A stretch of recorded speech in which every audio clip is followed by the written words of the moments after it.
리토르넬로, 카오스의 우주로부터 우주적 탈영토화. 리토르넬로는 차이와 반복에서 들레즈가 제시한 반복의 개념과 바로크 음악에서 사용되던 음악적 반복의 형식이 만나며 탄생한 개념입니다. 흔히 후렴이라고 번역되지만 이는 개념적 내용을 표현하기에 불충분하며 오해의 여지도 있기에 리토르넬로라고 그대로 음역하는 게 더 적절합니다. 이유는 이 개념이 리듬적 반복에서 시작하지만 상이한 종류의 배치를 포함하여 훨씬 포괄적인 의미를 갖기 때문입니다. 일단 리토르넬로를 시에서 사용되는 라임이나 음악에서 사용되는 후렴 같은 것으로 간주하면 그 개념을 크게 오해하게 됩니다. 리토르넬로는 반복될 때마다 다르게 반복되는 리듬이나 선율입니다. 그렇기에 동일하게 반복되는 노래의 후렴과는 거리가 멉니다. 음악을 두고 말하자면 그것은 후렴보다는 오히려 대위법이나 소나타 형식에서 변주되며 반복되는 주제와 더 가깝습니다. 프랑스어에도 후렴을 뜻하는 르프랭이란 말이 있지만 그 말을 쓰지 않고 리토르넬르라고 썼음을 상기할 필요가 있습니다. 그렇기에 이하에서는 인용될 때에도 르프랭은 리토르넬로라고 수정하겠습니다. 리토르넬로는 좁게는 리듬적 반복을 지칭하지만 박자와 대비됩니다. 박자란 음악을 시간적으로 분절하는 형식인데 음가와 강약에 의해 리듬의 규칙적인 통일성을 부여하는 척도이지요. 우리에게 익숙한 서양 음악은 2박자 내지 3박자 계열이 대부분인데 2박자와 4박자의 차이는 강약의 박이 다르다는 점이지요. 2박자가 한마디 안에서 강약을, 4박자는 강약, 중간약을 동일하게 반복합니다. 리듬은 박자에 의해 규제되지만 그 안에서 차이화하는 성분을 갖고 있습니다. 즉, 박자가 차이 없는 반복이라면 리듬은 차이의 반복이라고 대비할 수 있겠습니다. 그래서 가령 군대의 행진에 박자는 있지만 그것만큼 리듬이 없는 것은 없다 하지요. 리듬은 주어진 박자 안에서 음가와 강도를 변화시켜가며 차이화됩니다. 이런 강도적 차이화는 박자 안에서조차 박자를 교란하고 초과하기도 합니다.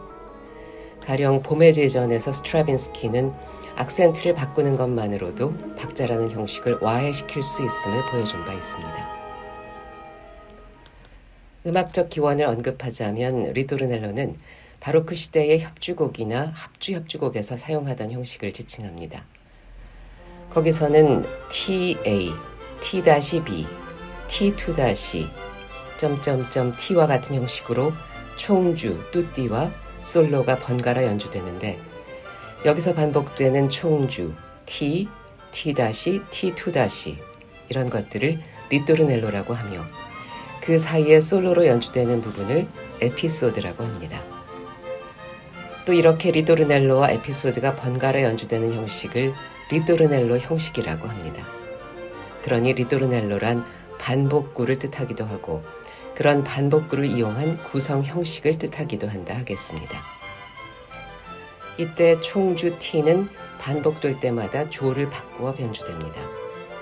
나중에 고전주의 시대에 자주 사용되는 론도 형식은 이로부터 나온 것인데 반복되는 주제 론도가 동일한 조로 연주된다는 점이 다릅니다. 들레즈 가타리의 개념인 리토르넬로란 동작, 색채, 음향 등을 재료로 만들어지는 반복구나 형식을 뜻하지만 음향적인 성분이 주도하는 배치를 뜻하기도 합니다. 게다가 배치의 개념으로 사용할 경우에도 리토르넬로는 단지 음향이 주도하는 배치로 국한되지는 않습니다. 즉 리토르넬로는 음향이나 다른 반복구들이 영토화와 탈영토화를 주도하는 배치 전반을 포괄합니다. 반복되는 요소가 무엇인가에 따라 음향적 리토르넬로, 색채적 리토르넬로, 동작적 리토르넬로 등이 있고 그 기능이 무엇인가에 따라 영토 표시 리토르넬로, 구애의 리토르넬로, 경고성 리토르넬로, 사교의 리토르넬로 등이 있는 겁니다. 리토르넬로 개념의 이러한 복합성을 다루기 위해 들루에즈 가타리는 리토르넬로의 세 가지 성분을 구별합니다. 방향적 영토적 성분, 차원적 성분, 이행적 성분이 그것입니다.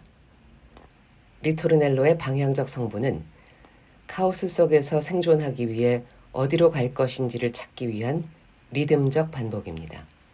어둠 속에서 노래하며 안정을 찾는 아이처럼 반복적 성분을 통해 어디로 갈지 방향을 찾습니다. 이 리듬적 반복을 통해 카오스는 생존 가능한 환경이 되지요. 대개 주기적으로 반복되는 이러한 성분은 여기가 누구의 영토인지를 표시하는 일종의 깃발이자 벽입니다.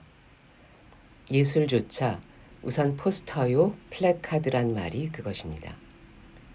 여기는 나의 집이라며 영토를 표시하는 새들의 노래가 그렇습니다. 물론 노래만은 아닙니다.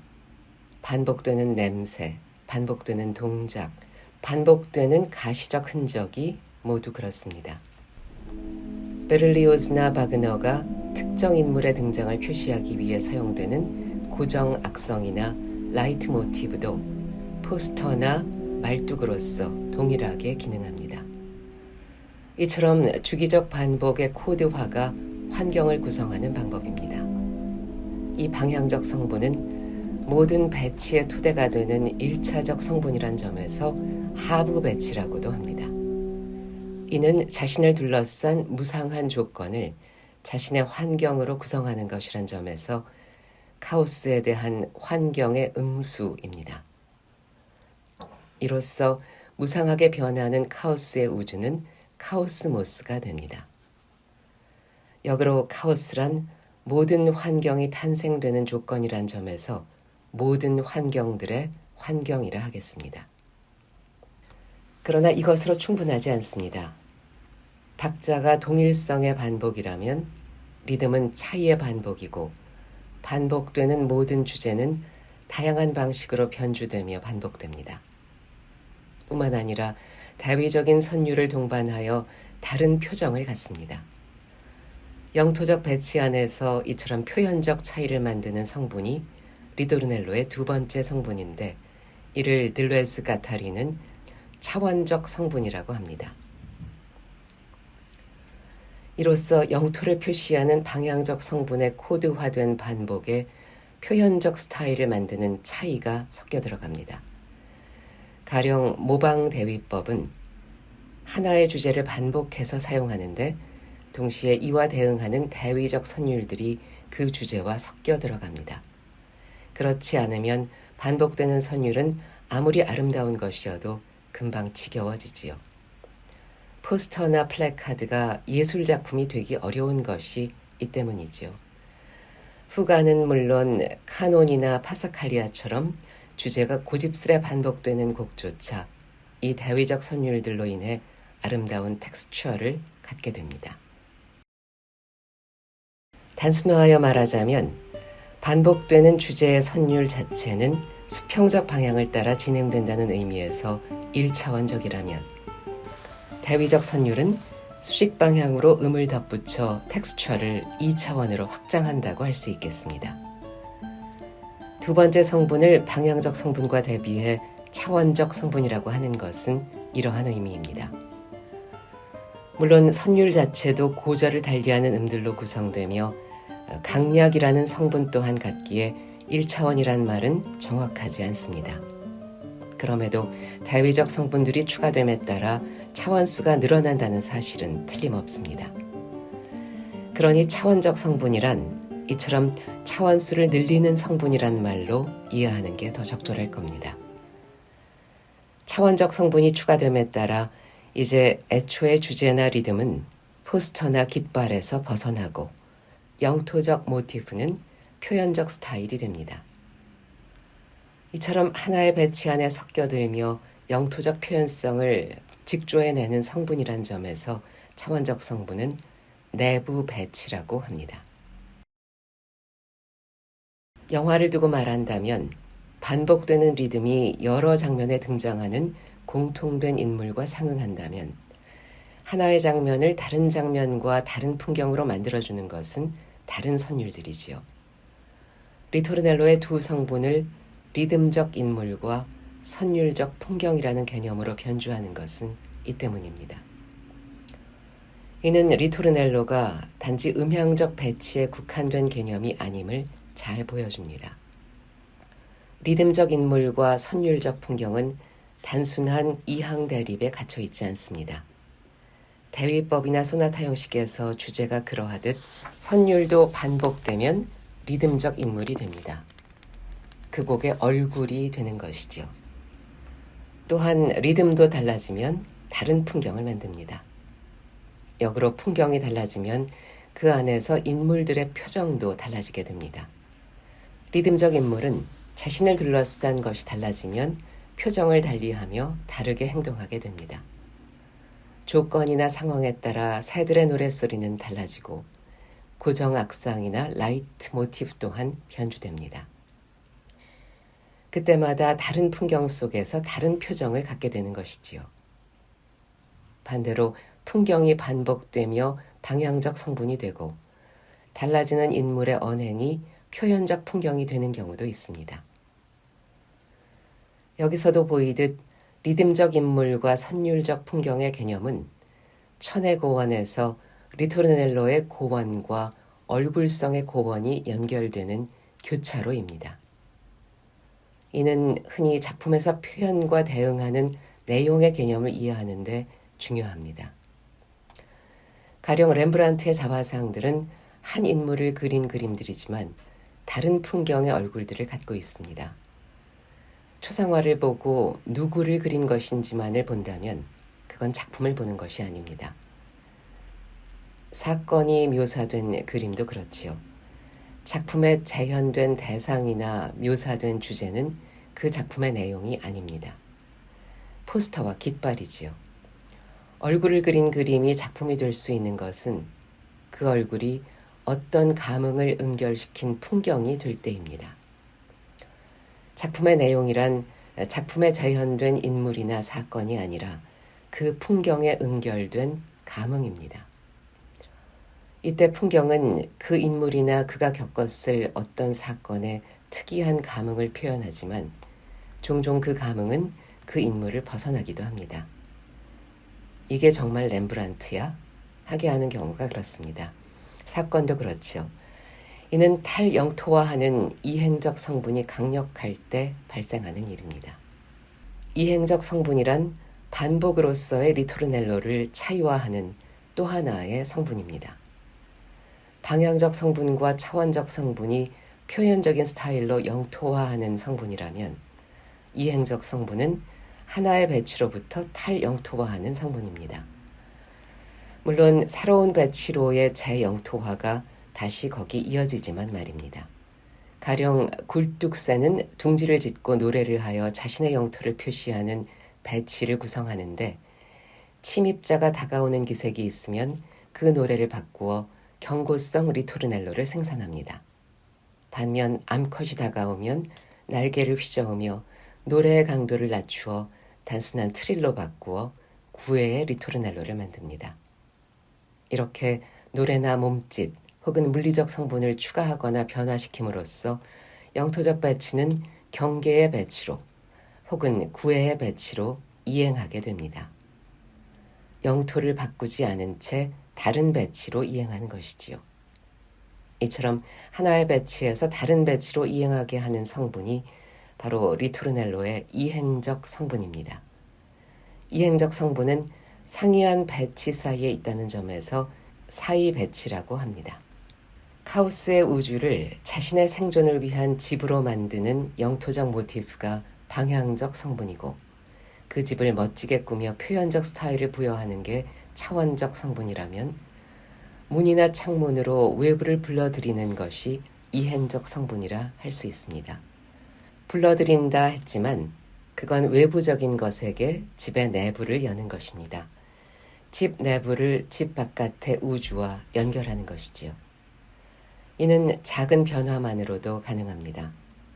인간의 집을 예로 들자면 인간에게 집이란 통상 거주를 위한 환경이고 나의 영토로서 거주의 배치에 속합니다.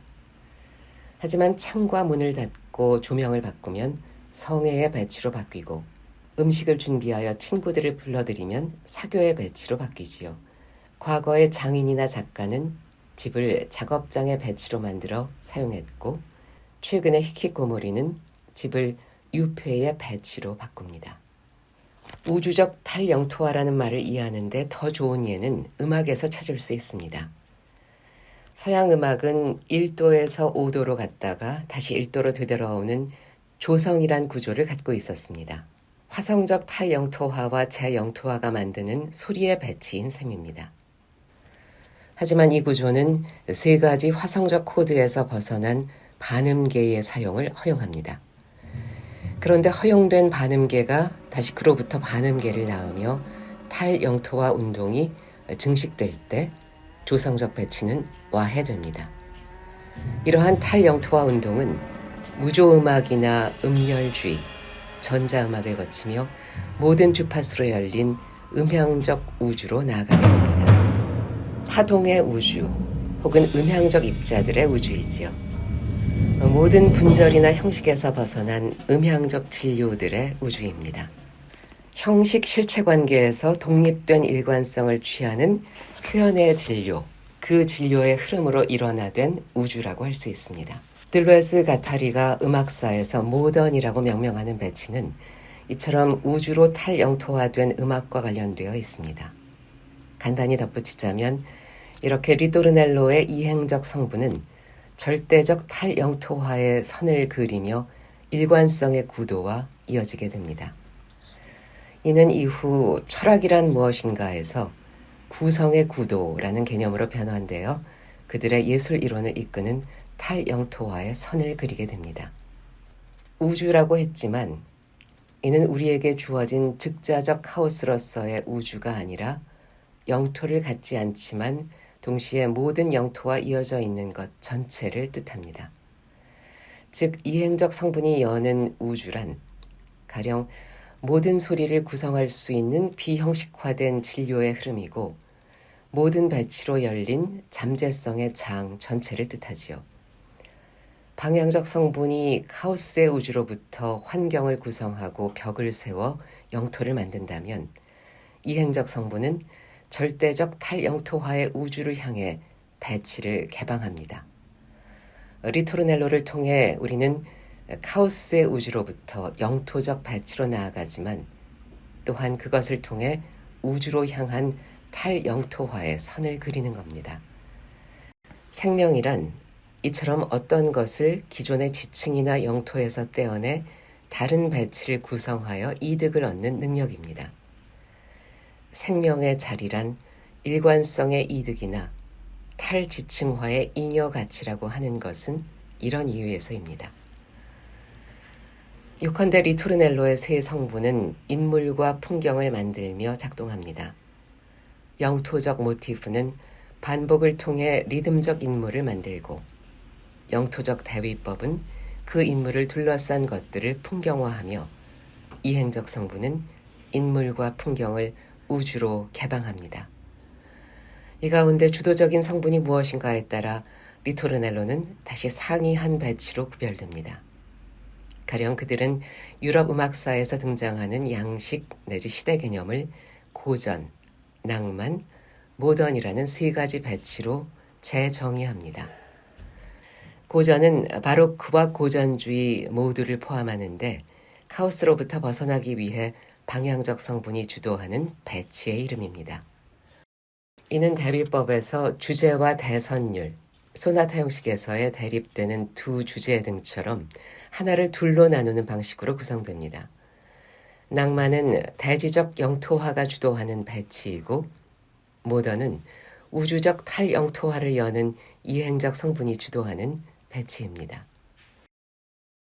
리토르넬로는 리듬적 반복이 작동하는 배치 모두와 관련되지만 들레즈 가타리는 동작이나 색채 등과 대비해 음향이 주도하는 배치를 리토르넬로라고 규정하기도 합니다. 일반적인 의미에서 우리가 리토르넬로라고 부르는 모든 표현, 진료의 집합은 하나의 영토를 그리며 영토적 모티프와 영토적 풍경을 통해 전개된다. 좁은 의미에서 우리가 리토르넬로라고 부르는 것은 배치가 음향적일 때 혹은 그것이 소리에 의해 지배될 때를 지칭한다. 이처럼 시각적인 것에 대비해 음향적 성격을 강조하는 것은 두 가지 이유에서입니다.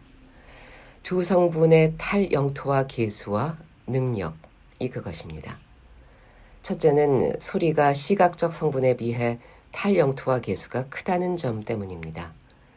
소리는 탈영토화되면서 점점 더 정연되고 특정화되며 자율적인 것이 된다. 반면 색채는 우선 대상이 아니라 영토성에 집착한다. 그것은 탈영토화될 때 해체되어 다른 성분으로 인도되는 경향이 있다. 둘째는 도래할 민중과 관련된 능력 때문입니다. 그들에 따르면 예술에서 본질적이지만 여전히 결여된 것이 민중이라고 합니다. 따라서 예술가의 문제는 민중의 모던한 탈군집화가 열린 대지로 나아가는 것이고 탈군집화로부터 우주적 민중을 만드는 것, 탈영토화로부터 우주적 대지를 만드는 것입니다. 여기서 탈군집화란 몰적 집단인 개체군 군중으로부터 벗어나는 분자적 이탈의 선을 그리는 것이고 우주적 민중을 만든다 함은 일관성의 구도로 이어지는 긍정적 탈주선을 그리는 것입니다. 소리가 중요한 것은 이 때문입니다. 색깔로는 민중을 움직이지 못한다. 깃발은 트럼펫이 없으면 아무것도 아니며 레이저는 소리로 조절된다. 리토르넬로는 무엇보다 우선 음향적이다. 물론 이런 능력은 역으로 파시즘적 방향으로 인도하는 힘이 강력할 수 있음을 뜻하기도 하지만 말입니다. 마지막으로 리토르넬로와 시간에 대한 중요한 명제를 하나 추가하는 게 좋겠습니다. 칸트가 명시한 바 있지만 칸트주의자가 아니어도 시간은 음악을 비롯한 모든 경험의 선험적 형식이라고 믿는 경우가 많습니다. 그러나 공허한 형식이자 척도인 그런 시간은 따로 없습니다. 스피노자식으로 말하자면 상이한 부분들이 리듬을 맞추어 하나처럼 움직일 때 그런 리듬적 동기화를 통해 크로노스가, 즉 시간이 만들어집니다. 가령 우리 신체의 각 부분이 하나의 신체로 작동하게 만드는 것이 바로 그것입니다. 농부의 시간이란 자연의 리듬과 자신의 활동을 그처럼 동기화하는 형식입니다. 리듬적 반복으로서의 리토르넬로가 시간을 만드는 것이지 그 반대가 아니라는 겁니다. 선험적 형식으로서의 시간은 존재하지 않는다. 리토르넬로는 시간의 선험적 형식이며 언제나 상이한 시간들을 만들어낸다는 말이 뜻하는 것은 바로 이것입니다.